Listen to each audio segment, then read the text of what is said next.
Today we are doing another amazing recap. If you enjoy this, please like and subscribe. If you have any requests, please let me know in the comments. Let's begin.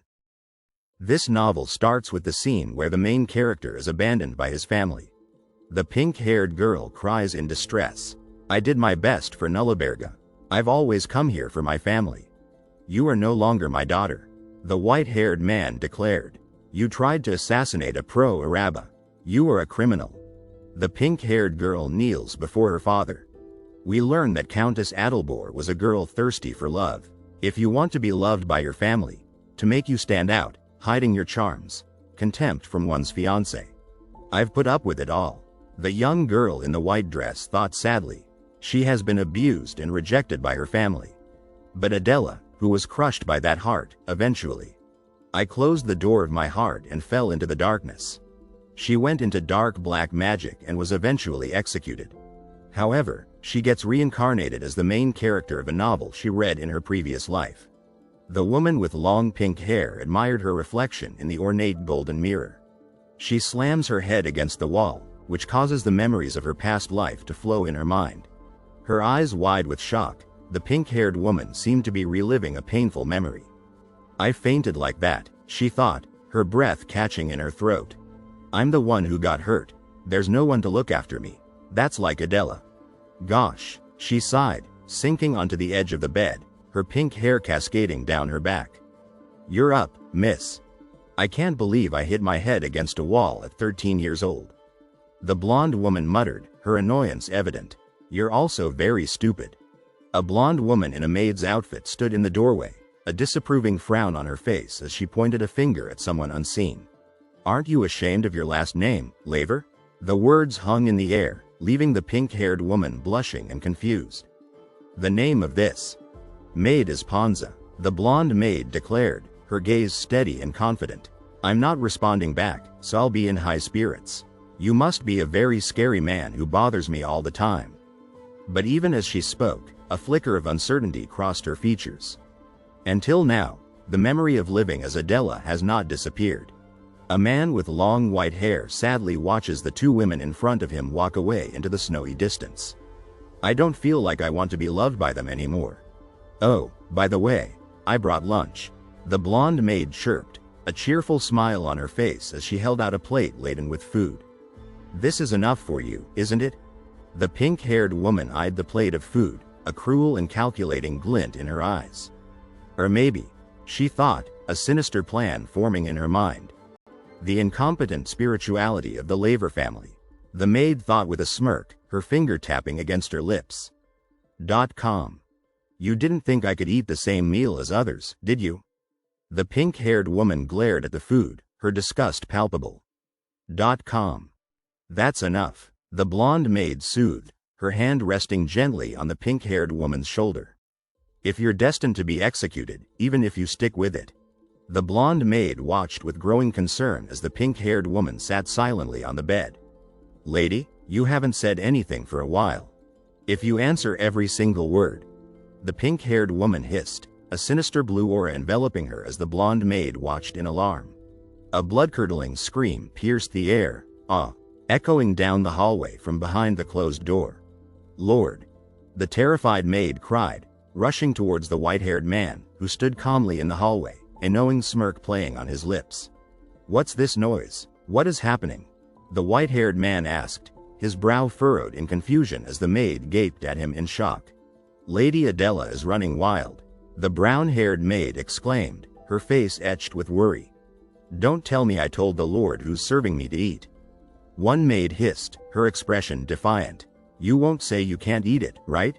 "I'm sorry," the maid cried out in shock, her eyes fixed on the pink-haired woman who stood triumphantly over the fallen blonde man. Tears streamed down the blonde maid's face as she sobbed, "Please forgive me." The blonde maid whimpered, cowering beneath the pink-haired woman's furious gaze. "Young lady, miss, please be merciful." "Ha!" the pink-haired woman laughed, her eyes bright with cruel amusement. "Don't tell the Lord who's serving you," she mocked. "I can't believe that Panza is making this face. Cough, cough. Even if such an incompetent young brags." The brown-haired woman scoffed, her disdain for the pink-haired girl evident. "If you don't have skills, it's ridiculous." The brown-haired woman spat, her anger palpable. "The servants making fun of you is something that suits you." The brown-haired woman sneered at the pink-haired girl. Sharon, you've gone too far. How much Adela has reduced our family's status." The brown-haired woman lamented. "I'm sure your father knows it well. Who can't use magic at all after the blood of a famous family? It's a disgrace to the family." The words hung in the air, heavy with disappointment, as the pink-haired girl stared at the floor, her shame a palpable weight on her small shoulders. "Yeah, I'm a less distant daughter," she thought, a spark of defiance igniting in her eyes, a newfound resolve to rely on herself blooming in her chest. "It's written as such, because all the time, the successor must be his brother." She read, her frustration mounting with each word, the injustice of it all burning in her throat. He stood tall, a confident smirk playing on his lips, his red eyes gleaming with ambition from behind his glasses, a sea of blue flowers framing his self-assured figure. "That's what I said," the brown-haired woman murmured, her gaze distant, lost in contemplation, a quiet confidence radiating from her. Doubts gnawed at her, the weight of her necklace suddenly heavy as she fingered it, a flicker of uncertainty dimming the usual fire in her red eyes. "She's been brainwashed," someone whispered, their voice filled with concern. "My mother, a former." The single tear escaping the pink-haired woman's eyes spoke volumes. "Countess. Died as soon as she gave birth to me," the black-haired woman stated, devoid of emotion, as the pink-haired girl before her stood stiffly, the weight of the unspoken grief hanging heavy in the air. "After that, the stepmother, Medes, came in," someone narrated, anticipation lacing their tone. The woman in red, a black fan clutched in her hand, smiled slyly. I want to make my son, Sharon, his successor," she declared. "I would have been in the way. I'm afraid you don't have the quality of a successor. But I can help La Verga out of sight," the black-haired woman said. "If you act within your means, I and your father will love you. You can't use magic, you shouldn't be better than your brother. If you want to survive in this world." The words felt like a cage, suffocating the young girl clutching her stuffed rabbit. "To be loved by your family." The black-haired woman thought, a bitter smile twisting her lips. "She used to tell me this when I was a child. Maybe it's because of my mother's death. Since then, the people of the mansion have treated me as if I were dirty. An indifferent father, a new family. I wanted to be loved by everyone." Adela mused, her eyes closed as Medis's words echoed in her mind. I had no choice but to recall that Medis's words were the correct answer. Strangely, a girl who wished for love. This is how Adela in the novel was born. She thought sadly, her hands clasped together as if in prayer, a single white flower a stark contrast to the darkness surrounding her. A mischievous glint sparkled in her pink eyes. "But, it doesn't matter now, does it, Medis?" "What?" the brown-haired woman exclaimed, her eyes widening in surprise. "Ah, Adela," the other woman said, "what are you talking about all of a sudden?" The truth settled in her mind, calm and unwavering. "It's not that I can't use magic, it's just that I didn't use it." Sharon's brother, Adela thought, her brow furrowed in confusion as the other woman's surprised gaze met hers. To make him the heir to the Laver family. The words seemed to echo off the shocked silence that followed, a collective gasp hanging in the air. Ha ha ha, I was wondering what you were saying." The dark-haired woman threw back her head and laughed, her earlier seriousness completely forgotten. "You're out of your mind, Adela." Her brother scoffed, throwing his head back in laughter, his amusement a stark contrast to Adela's growing anxiety. "The biggest tree in the garden." He pointed towards the towering oak. "If you're really better than me." Intrigue hung in the air, the challenge issued. The air crackled with magic as the tree groaned and split, leaves swirling around a stunned Adela. Her brother turned to her, his eyes wide with concern. Unease settled over the room, the man with the ponytail staring ahead, his expression troubled, as the woman behind him gasped, her eyes darting between him and the white-haired man, whose face was etched with worry. A single tear traced a path down her cheek as she stood beneath a canopy of falling leaves, the weight of her sadness almost tangible. .com. He bowed low, his head hung in apology. "Sorry. This is how I..." Hope flickered in Adela's eyes as she looked down at her brother. For the first time in my life, I succeeded in getting an apology from my brother. Adela thought, a quiet satisfaction washing over her. The grand manor stood bathed in sunlight, its windows gleaming a beacon of warmth and happiness amidst the lush greenery. "I'm sorry for bothering you until now," a voice called out, the words echoing around the majestic manor. 2. A sense of calm settled over the scene. "Now, try to follow along." Adela beamed, her graduation gown swirling around her as she brandished her wooden stick, her excitement contagious. "Hum hum," the silver-haired man murmured, his brow furrowed with concern as he exchanged a worried look with the dark-haired woman beside him. "Adela, you can't possibly." His red eyes narrowed, suspicion clouding his features. "You didn't touch black magic, right? So, you've been hiding your magic all this time and lying about it." The dark-haired woman's eyes widened in shock. "Well, yes, that's right," Adela declared, a triumphant smirk spreading across her face. "There's no way Adela has that kind of power." A surge of magic erupted, banishing any lingering doubts. "Since neither of you seem to realize it yet, I'll keep adding fuel to the fire every time you get close to figuring it out," Adela announced, her eyes gleaming with mischief. "You both love receiving so much black magic, after all. I showed you the magic to prove it to you. And now this is black magic?" The dark-haired woman threw her hands up in exasperation. "The people in this house are so obsessed with putting Adela in trouble." "HMPH," Adela scoffed, her gaze cold. "Adela doesn't use black magic." "I guess you and or a brother have different thoughts?" the dark-haired woman asked. "It's easy to dismiss your power as black magic. But, I've never sent you out of the mansion before," Adela countered, her brow furrowed in confusion as she paused on the grand staircase. "As my father said, if it's true that you use black magic." The dark-haired woman stared at the floor, her arms crossed tightly, a mixture of worry and confusion etched on her face as Adela turned away from her. "What are you trying to say?" the dark-haired woman demanded. "Books that you would have learned magic." A determined glint entered her eyes, the shadows of the room seemingly deepening around her. "La Verga. It becomes the question of whether you own books about black magic." The weight of the accusation hung heavy in the air, reflected in the worry etched on the brown-haired woman's face. "They are not foolish enough to strangle their own family," the dark-haired woman thought, her gaze cold, the image of a falling rock crushing two unsuspecting heads flashing through her mind.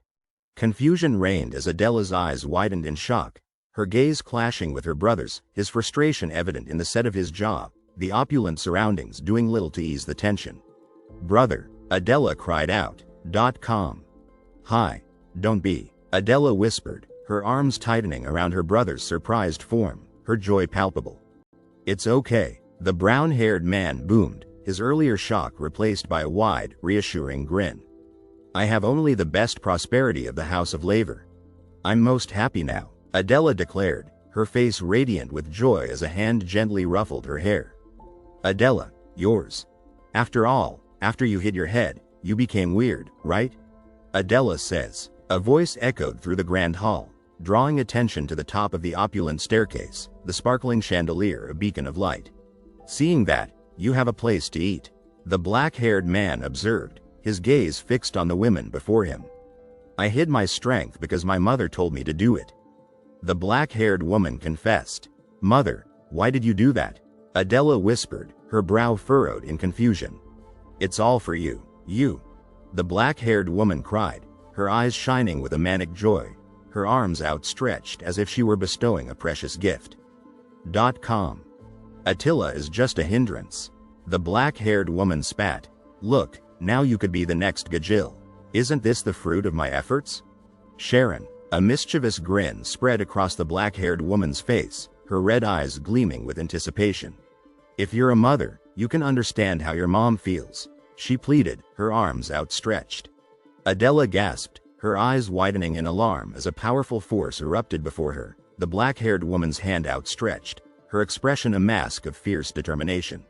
"I can do as much as knocking down trees in the garden," the pink-haired girl observed, her brow furrowed in thought. "Water magic has long since been learned," the other woman added, her tone laced with skepticism. "Shaw, Sharon? The black-haired woman's voice was laced with concern as she placed a hand on the white-haired man's shoulder, her gaze searching his face. Did you care about the tree that fell? The hand, glowing with blue energy, shot forward. Without getting my mother's hands dirty, beat Attila with my skills. A determined voice vowed, the power thrumming in the air. I was able to win the position of the head of the family. The black-haired woman declared, the blue orb in her hand pulsating with power. Excitement thrummed through her veins. What I believed I had gained in my own hands. Do you know how it felt when you realized you were ready? The blue orb beckoned, promising power and a future she would forge herself. A torrent of water slammed into her, the force of it stealing her breath, a scream escaping her lips as pain ripped through her. A woman with long black hair tenses as a stream of water rushes towards her face. You will end up. The feeling of panic is very apparent.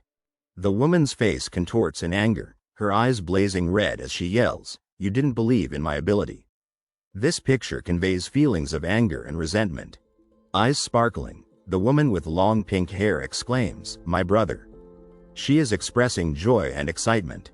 Red-rimmed eyes stare directly at the viewer, full of unspoken emotion.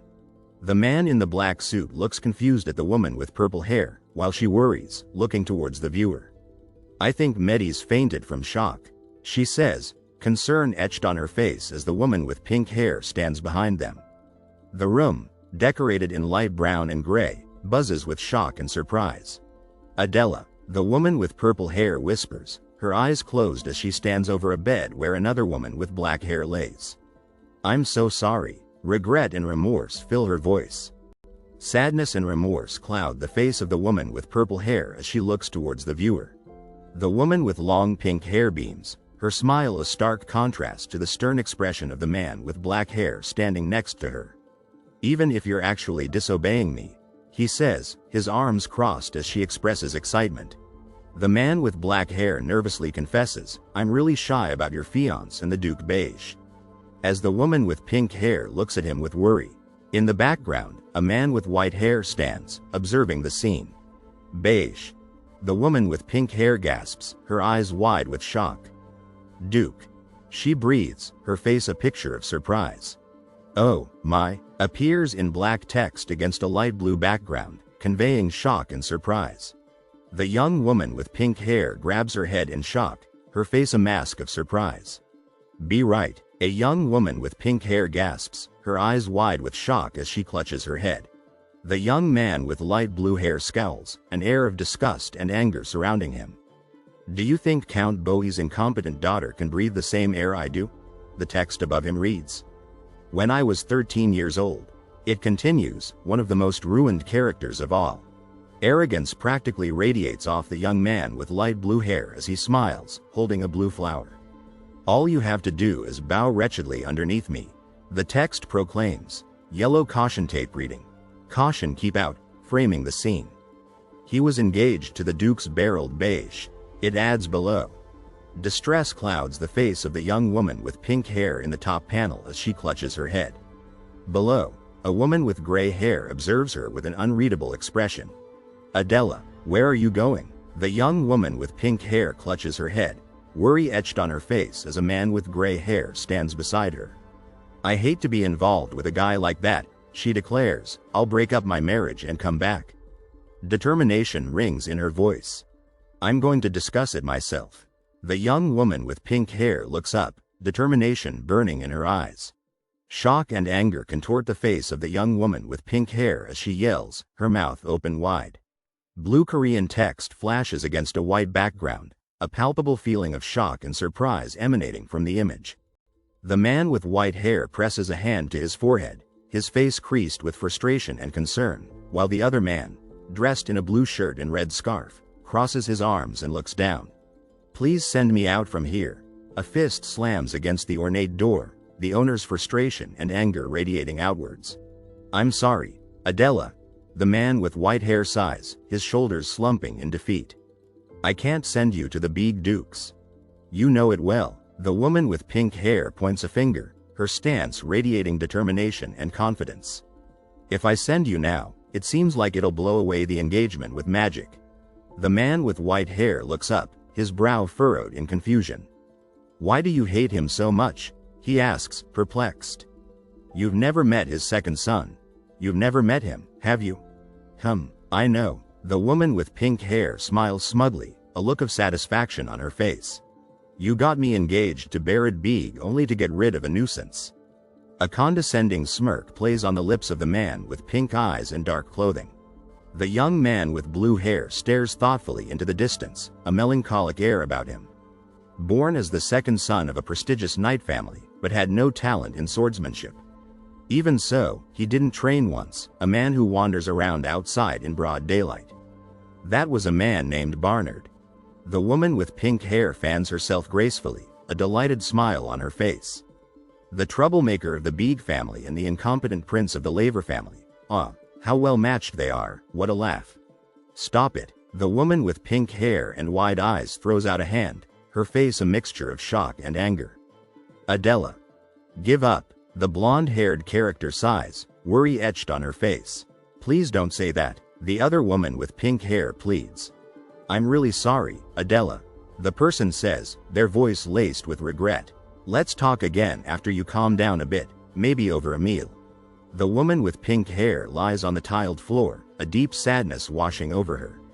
I know too, she thinks to herself, her heart heavy with hopelessness. A white background with a blurred pattern emphasizes the heavy thought. My father didn't recognize my worth or my strength.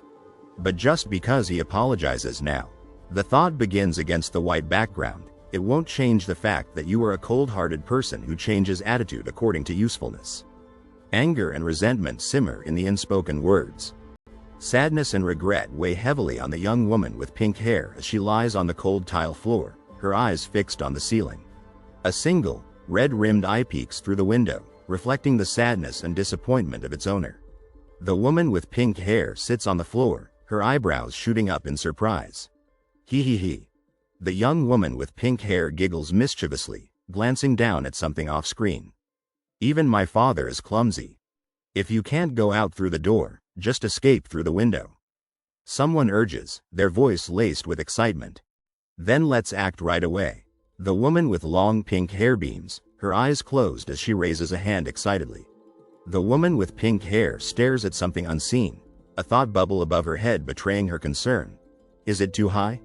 I'll definitely die. The woman with long pink hair throws her head back, a nervous grin on her face as she stands against a backdrop of clouds and rabbits. A lone broom leans against the wall, a plan forming in the air above it. First, I should practice levitation magic. The thought bubble reads, hope blooming below it. I got it. I have it. I've never tried flying magic before. The woman with long pink hair grips the broom tightly, her brow furrowed in concentration. Is this the feeling? She wonders. It's difficult to find the balance. Think of it as floating in water. Me? Shock fills the woman's eyes as she plummets through the air, the ground rushing towards her. The Grand Beeg Duke's mansion stands tall, surrounded by tranquil trees and a peaceful atmosphere. Huh? The man with light blue hair looks up in surprise, a cup of coffee clutched in his hand as chaos reigns around him. The man with light blue hair stares upwards, his face a mask of worry and shock. Ouch. The woman with pink hair winces, her eyes wide with surprise as she sits on the remains of the broken broom. Above her, the man with light blue hair stares down in shock. The Count's. Above the startled man with blue hair, a woman with pink hair lays sprawled on the ground, her arms outstretched in fear. Wait a minute, listen to me first. He pleads, anxiety and panic rising in his voice. I am your fiancé, Adela Adelalevert. The woman with pink hair beams at the viewer, her eyes sparkling with excitement and joy. What, you're the man with blue hair gapes at the woman, his face frozen in surprise. Oops. The man with blue hair throws his head back and laughs, relief and happiness washing over his features. Oops. The woman with pink hair points accusingly, fear and surprise twisting her face as the man with blue hair peeks out from behind her. I've been waiting for the day to meet you. The man with blue hair gazes at the viewer, his eyes shining with excitement and joy. The day I can trample on the Viscount's daughter to my heart's content. A malicious grin spreads across the face of the man with blue hair as he clenches his fist, his eyes gleaming with arrogant glee. The woman with pink hair tilts her head, her brow furrowed in confusion. What are you hesitating for? Hurry up and apologize for breaking the window. A voice commands impatiently. Then I might praise you. The unseen speaker purrs, their voice dripping with arrogance and a sense of superiority. I won't forgive you easily, but just saying. The man with light blue hair throws back his head and laughs, his green eyes sparkling with amusement. What happened here? The man in the light blue shirt stares in bewilderment at a puddle of water, a look of surprise etched on his face. Kook, I thought you would be a little cute. The woman with pink hair recoils, her eyes wide with shock. This time, I'm clearly at fault. The woman with pink hair bites her lip, her face creased with concern. To the brother-in-law of the Big Duke, she begins. What's with that expression that lacks respect? What? The man with light blue hair blinks in confusion, his brow furrowed. Please forgive me, he adds. If I were to talk to my father about you, it wouldn't even be a big deal to bring down Bede completely. The man with light blue hair thinks, his gaze hardening with anger as the woman with pink hair observes him with growing concern. Do as you please, the woman with pink hair states, her hand outstretched in a gesture of defiance. What did you say? She demands. Do you hate your family? The text hangs in the air, a silent question that makes the man with light blue hair flinch. To the point where you'd go on a rampage just to be disowned. Surprise and anger flash across his face. The majestic castle of Laverka stands tall against the backdrop of a peaceful sky. Something like Laverka, the text floats above it, a sense of hope in its simplicity. It doesn't matter what happens. Yes, the woman with pink hair's eyes widen in shock as the man with light blue hair nods resolutely, his gaze unwavering.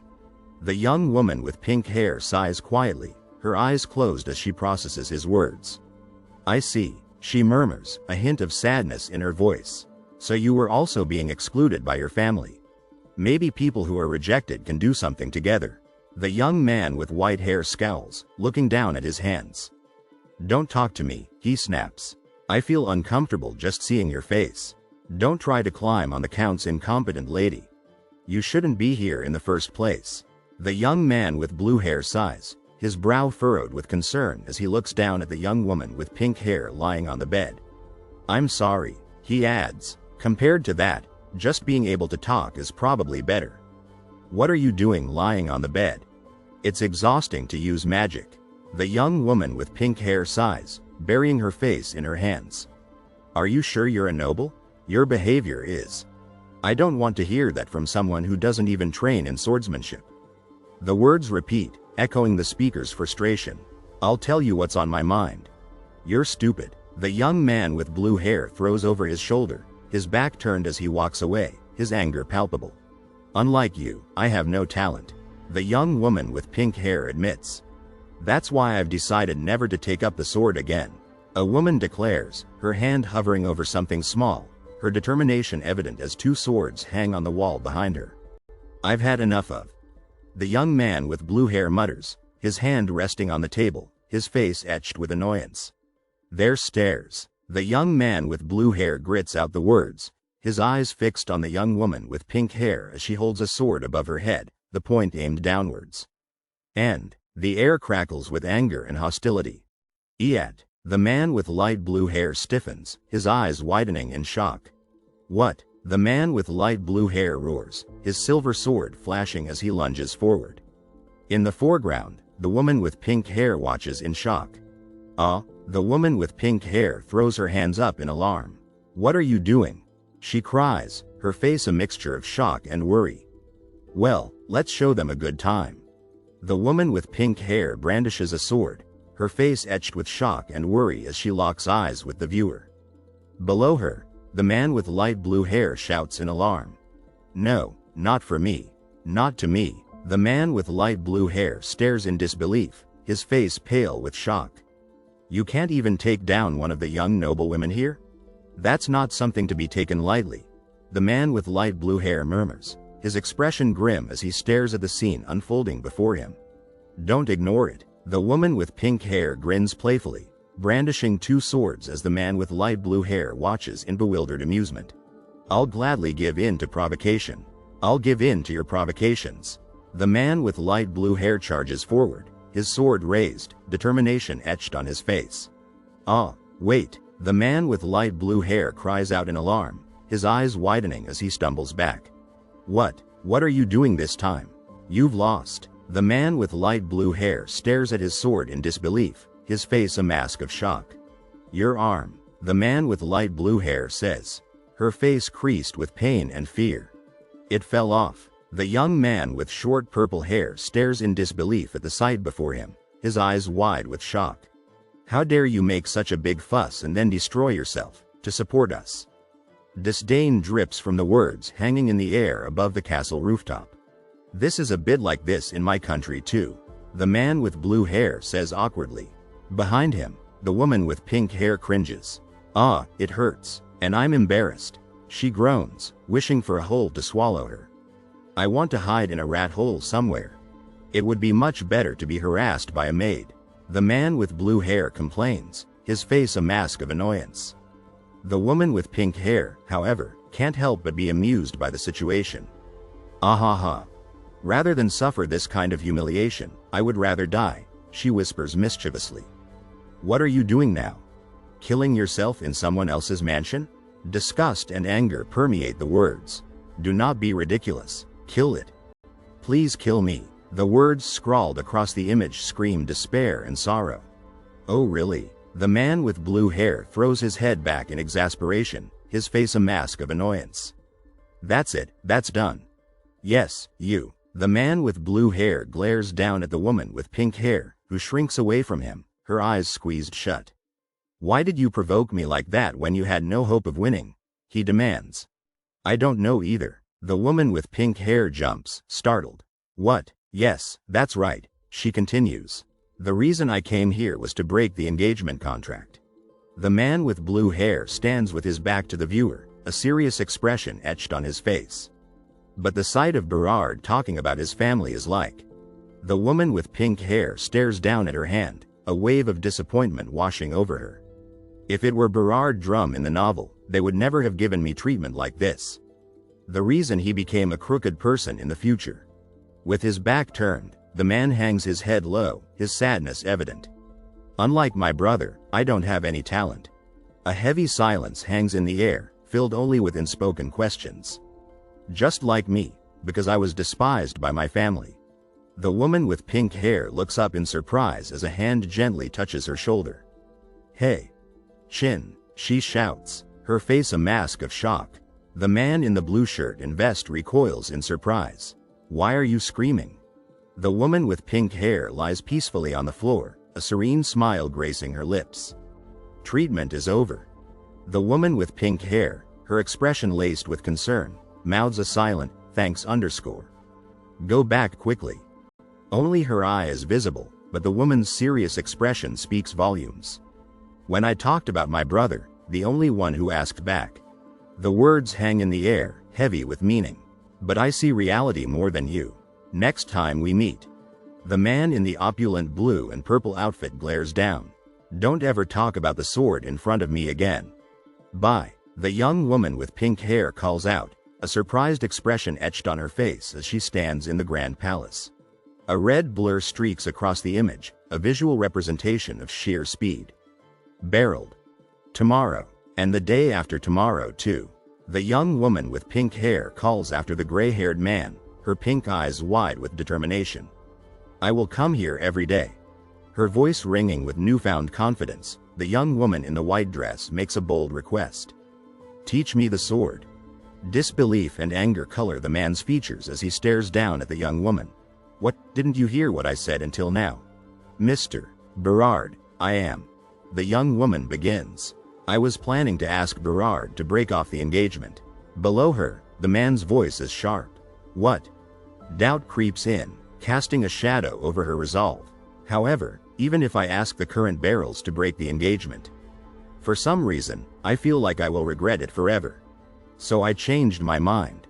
She declares. Have you finally figured out that this constitutes an insult? He roars, his face a mask of rage. Standing tall in the elegant palace, the young woman throws down a challenge. I defeat you with a sword. Her eyes sparkling with determination, The woman with long pink hair throws her head back and speaks. To you who gave up everything, the time to prove that you can achieve results by not giving up. The time when I showed everything I could do. A sense of relief washes over her, and for the first time in a long time, she feels in control. Only then did I feel refreshed. I think I can ask you to break off your engagement. The woman with pink hair narrows her eyes, a dangerous glint in them, and a smirk plays on her lips. I will give you the humiliation of losing to the woman you look down on. Her laughter rings out, echoing in the room, her joy almost tangible. Oh ho ho ho ho ho ho OHC. The man in the blue suit recoils, his face a mask of shock and confusion. What is oh ho ho? Oh, the woman with pink hair tilts her head, her expression a mixture of curiosity and excitement. The man's brow furrows, worry etching lines on his face. But, I don't want to put my family in debt. The woman in the white dress listens patiently, her gaze steady. The sun dips below the horizon, casting the building with the red roof in a warm glow. That, you know what I feel. Sunlight glints off the golden accents of the grand building, its white facade gleaming against the clear blue sky. You heard that rumor too, right? The question hangs in the air, echoing in the stillness of the opulent library. A hand hovers over a surface, frozen in time, its stillness unsettling. But why isn't it moving? Knight Commander. The man with long, dark blue hair stands tall, his arms crossed, his very presence radiating authority. Lord Vide. The blue-haired man's gaze sweeps over the room.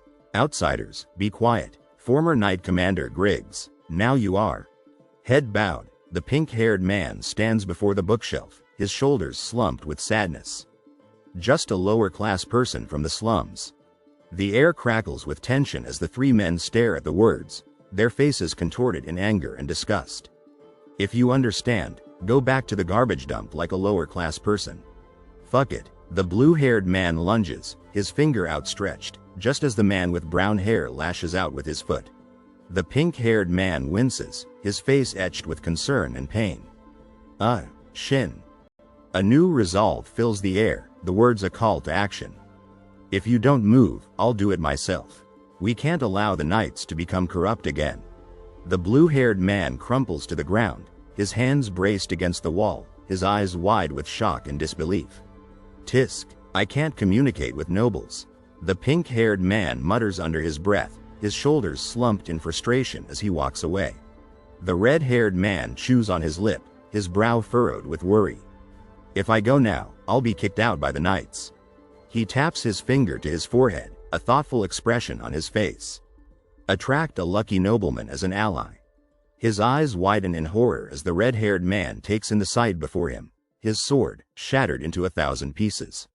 Clink. The sound reaches the red-haired man's ears a split second before his eyes register the sight, his face morphing into an expression of pure surprise. The red-haired man's back is to the viewer, but his mischievous intent is clear as he surveys the shattered window. What are you doing, window destroyer? My hand slipped? The blue-haired man sputters, his jaw agape with shock. But where is the guy who flies his sword all the way to the mansion? The red-haired man stands amidst the wreckage of the room, his gaze falling on a knife. Knife? Did you swing it? The red-haired man shakes his head, sadness filling his eyes. More than that, the voice now is, Vig is so cruel? Doubt and confusion cloud his thoughts, the very idea ludicrous. No, that can't be possible. The guy who gets annoyed just by bringing up the memory of the sword. The red-haired man watches, his eyes narrowed, as the blue-haired man's jaw drops in astonishment. Wow. He's really the second son, right? The blue-haired man gapes, his surprise mirrored in the wide eyes of the pink-haired girl standing behind him. The blue-haired man spins around, sword clattering to the sandy ground, his arms thrown up in astonishment. Who's the other one you're with? The pink-haired girl asks, her gaze fixed on him. The pink-haired man stares, his vibrant purple eyes wide with shock. A bright smile lights up the pink-haired girl's face, her joy infectious. To support us, the blue-haired man exclaims, pointing at the pink-haired girl. She looks like the daughter of a pretty good family? The pink-haired man frowns. This is my first time seeing this face. Who is it? Don't come into my sight on the subject of the slum lower class. The pink-haired man warns, his arms crossed as he watches the blue-haired man walk away. In the first place, the second son, who doesn't trust people very well, is worried about being alone with someone else. Natural disaster. Catastrophe. It's like the destruction of the world. The pink-haired man mutters, his face tight with anger. The pink-haired man leans back, his curiosity piqued. The former knight commander's curiosity is rising. A confident smirk graces the pink-haired man's lips, his eyes twinkling. The title gleams in bold black font, 2 pink stars flanking the Korean characters, promising another exciting chapter in the story. I noticed it when my arm was missing because I swung the knife a bit. The words hang in the air, thick with disdain. With only this level of skill, are you so proud in front of me? The blue-haired man stands frozen, sword clutched in his hands, as the pink-haired woman glares at him, her fists clenched. Oh, in my mind, he was the strongest swordsman.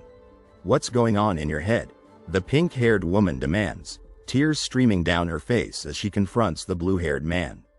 Bring the blown sword yourself. Yes, he mumbles, his brow creased in confusion. I'm going to study swordsmanship in my previous life. The pink-haired woman cries, burying her face in her hands. The pink-haired woman gasps, her eyes wide with disbelief. You don't have to go pick it up? The dark-haired man raises an eyebrow, his expression a mixture of amusement and annoyance. Gah, the pink-haired woman cries, clapping a hand over her mouth as a sword whizzes past her head. I was walking down the hallway. I was surprised when a sword flew in front of me. The man in the gray shirt smiles sheepishly. Confusion reigns as the pieces slowly come together. I wondered what was going on. I was surprised that there was a second son of the Baig family. The red-haired man flashes a carefree grin at the pink-haired woman, the sword held casually across his back. She stares back, her brow furrowed in confusion. Ruler. The red-haired man offers the sword, his smile unwavering. Is this right? The pink-haired woman hesitantly reaches out, her expression a mixture of surprise and uncertainty.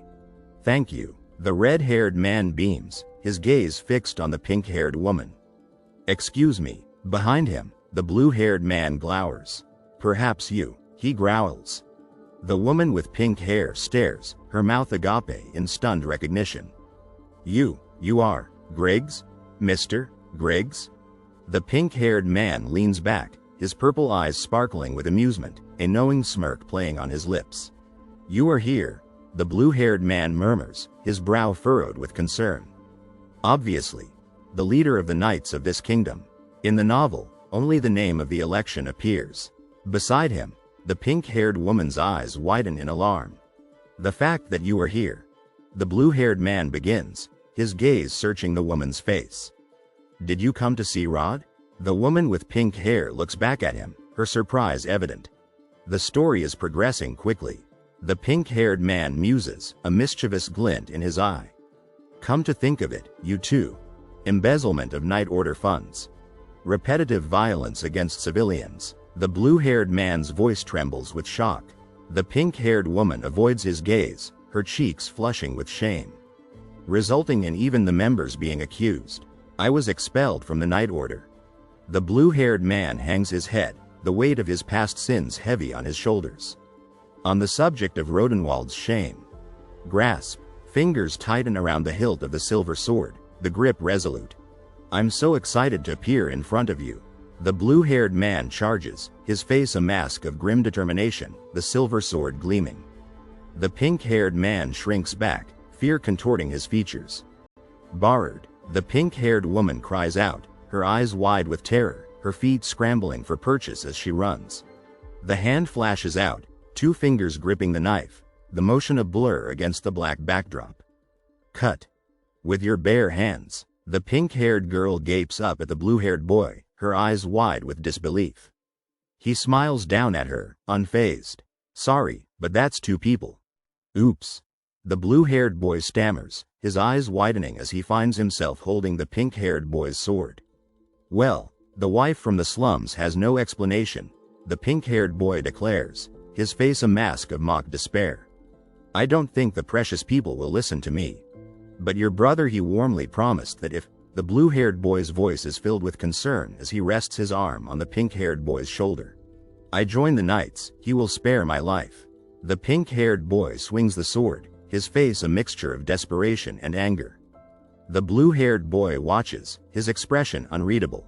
A struggle ensues, the blue-haired boy's grip firm as he restrains the pink-haired boy, their legs a tangle of limbs. My life is precious, the pink-haired boy whispers, his gaze fixed on the fallen sword, a deep sadness etched on his face. Work, hot, the blue-haired boy groans, wiping his brow as he sits beside the pink-haired girl. I couldn't help but come out with tears in my eyes. She murmurs. Isn't that just a compliment? The pink-haired girl frowns, her brow furrowed in thought. I don't know anything about Griggs. Even in novels it wasn't as deeply related to Attila as Berard. The pink-haired boy walks, the sword held loosely at his side, his mind awhirl with memories. Because he when Adela's story began. The words loom large against the dark background, stark and unforgiving. As a great sinner who conspired with a warlock and tried to destroy the country. Because he was executed horribly. The guillotine stands tall, a cruel silhouette against the blood-red sky, its blade a promise of a gruesome end. I can't believe you are using your position on your back to indulge in self-interest and ultimately try to take over this country. What a foolish man this is.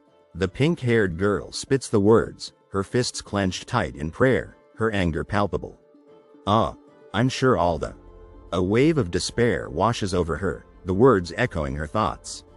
The text people in this country might be like that man. Adila fell into the darkness. A character used as a production to once again recognize the foolishness of this country. There wasn't even any mention of Griggs' inner story in the story. But, just now clearly, she begins, her brow furrowed in thought.